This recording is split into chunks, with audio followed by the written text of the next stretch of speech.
Au Niger, les acquis des élèves à l'école primaire sont excessivement faibles. Moins de 20% des élèves du primaire atteignent des seuils minimaux d'apprentissage dans la langue d'enseignement, le français, que ce soit en début ou en fin de scolarité. Les résultats en mathématiques et dans les autres disciplines ne sont guère meilleurs. La politique de recrutement d'élèves maîtres au niveau de la classe de 3e, de formation initiale et de formation continue des enseignants en est-elle pour partie responsable. Les enseignants qu'on forme au niveau des écoles normales n'ont pas tout à fait le niveau requis pour aller enseigner. Au cours des résultats, au cours des évaluations, il n'est pas rare de voir au niveau d'une école normale, s'il vous plaît, 100% des élèves qui sont admis. Le plus souvent, quand le taux est faible, c'est 99 ou bien 98%. Par rapport à ce taux-là et par rapport à la réalité sur le terrain, nous, en tant que parents d'élèves, on ne peut que se poser des questions. Pays à croissance démographique élevée, les besoins en instituteurs sont immenses. Le Niger a besoin chaque année de 5000 enseignants et les 13 écoles normales d'instituteurs recrutent à tour de bras. Il arrive que nous recrutions des gens qui sont sans formation pour le besoin du système, mais qui subissent une formation avant d'aller dans les classes, une formation de courte durée. Nous sommes en train de mettre l'accent sur la formation initiale et continue. Nous avions augmenté le nombre d'écoles normales pour que le recrutement des enseignants soit fait sur la base d'une formation et à la base. Oui, bien, oui. L'élaboration des remarques. La formation initiale et continue suscite bien des interrogations. Il y a des besoins atroces qui se font sentir, ça dépend des années, quoi. Et on est obligé de recevoir des brevetés qui n'ont pas fait la formation. Eux, on ne peut pas être comme ceux qui ont fait pendant 2 ans la formation initiale. Maintenant, on a un stade où ils font 2 ans. Ils ne sont pas titulaires, mais c'est juste un truc probatoire là qu'ils font. Les directeurs d'école les notent. C'est simple, ils deviennent titulaires. Cet élève stagiaire à Niamey, capitale du pays, ne voit pas comme une fatalité le manque de formation des enseignants et les lacunes des élèves maîtres. Surtout nous les stagiaires, il faut se référer parfois à nos enseignants titulaires pour en savoir un peu davantage. Si c'est à l'école, on s'adresse aux encadreurs. C'est à eux de nous expliquer, de nous donner une formation de qualité bien qu'on ait, mais de renforcer encore pour que ça s'améliore encore davantage.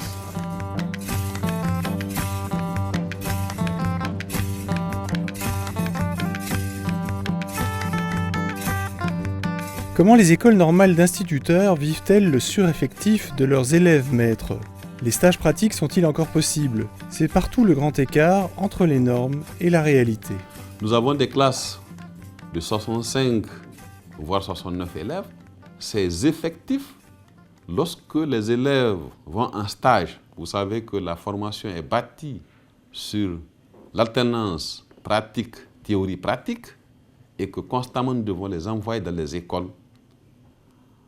S'il faut faire les stages tels que le diagramme prévu dans les programmes le demande par niveau, par sous-cycle, il y a problème. Il y a engorgement des classes. Lorsque dans une école, vous avez un niveau de CI, CP, 2 classes, et que vous envoyez 40 élèves dans cette école ou au-delà, il serait difficile pour ces élèves de réaliser dans les conditions normales un stage. Ils peuvent faire le stage d'observation, mais lorsqu'il sera question du stage pratique guidé, lorsqu'on va leur permettre de prester, combien auront la possibilité de le faire au bout de 2 semaines? L'État seul ne peut pas faire face à ce problème. Des partenaires techniques et financiers ont envisagé des solutions. Nous mettons en œuvre cet appui à travers quelques stratégies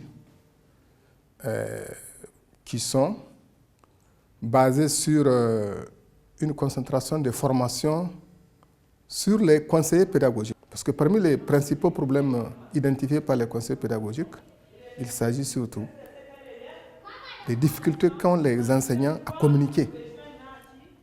Alors, comment peut-on enseigner dans une langue dont on a des difficultés à y communiquer? Alors, il fallait donc ouvrir ce modèle, le faire passer aux enseignants, donc renforcer leur capacité afin qu'ils puissent se libérer afin que l'expression en langue d'enseignement soit un plus aisée pour les enseignants.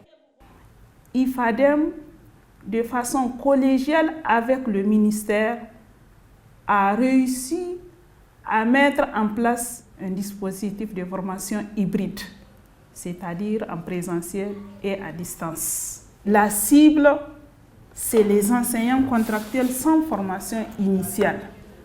Ils recensent les questions. En cas de blocage, s'ils ont des difficultés, ils font appel à ces conseillers pédagogiques qu'on appelle des tuteurs. Et les conseillers pédagogiques viennent en aide pour vraiment aider ces enseignants, pour les amener à développer, à s'approprier de ces différents modules. Oralement, vous allez leur poser des questions. Il faut qu'un élève passe au tableau, écrire la réponse.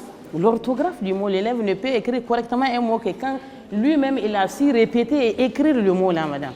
Il faut faire répéter les mots par vos élèves et faire écrire chaque nouveau mot, une nouvelle acquisition, un nouveau mot doit être écrit par vous au tableau. Faire répéter les élèves. Ils seront attentifs, ils vont regarder, ah voilà ce que madame a écrit. Malgré ces interventions, des conseillers pédagogiques en charge du suivi des enseignants sont loin de pouvoir exercer leur métier dans des conditions acceptables. Ici, au niveau de la commune de Dosso, il y a 3 secteurs. L'inspecteur m'a dit d'aller encadrer dans n'importe quelle école en attendant la décision du directeur régional pour la création du 4e secteur. Dans les écoles normales d'instituteurs, la pédagogie en classe reste académique, frontale et formelle.